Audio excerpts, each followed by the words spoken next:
जय श्री कृष्ण। मी ना आज तुम्हाला इथे वालाची भाजी करून दाखवत आहे।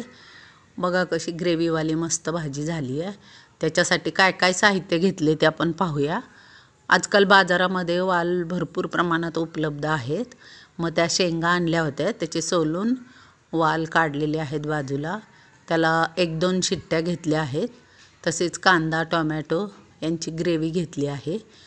लसूण अद्रक आणि कोथिंबीर याची पण थोडी ग्रेव्ही घेतली आहे। काळा मसाला, बेडगी पावडर, गरम मसाला, हळद, मीठ, हिंग हे सगळं साहित्य घेतलं आहे। तेल टाकलं आहे कढईमध्ये। जिरे मोहरी तडतडले की त्याच्यामध्ये लसूण आणि कोथिंबीरची पेस्ट टाकली। ती लाल झाली की कांदा टोमॅटोची ग्रेव्ही टाकली। ती पण छान परतून घ्यायची तेल सुटेपर्यंत। आणि त्याच्यानंतर मग मसाले टाकायचे। बहुतेक झालीच आहे आता बघा लाल। ही भाजी भाताबरोबर किंवा चपातीबरोबर पण खूप छान लागते।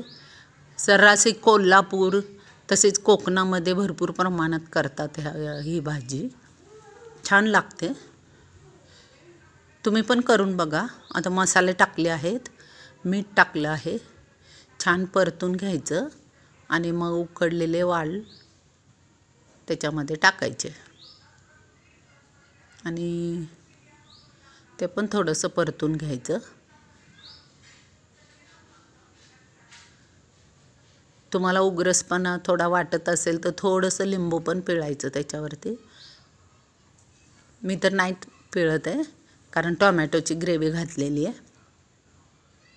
अशा प्रकारे ही जाडसर ग्रेव्ही ठेवायची। बघा माझा हा व्हिडिओ आवडला तर लाईक करा, शेअर करा, सबस्क्राईब करा। असेच नवीन नवीन व्हिडिओ पाहत राहा।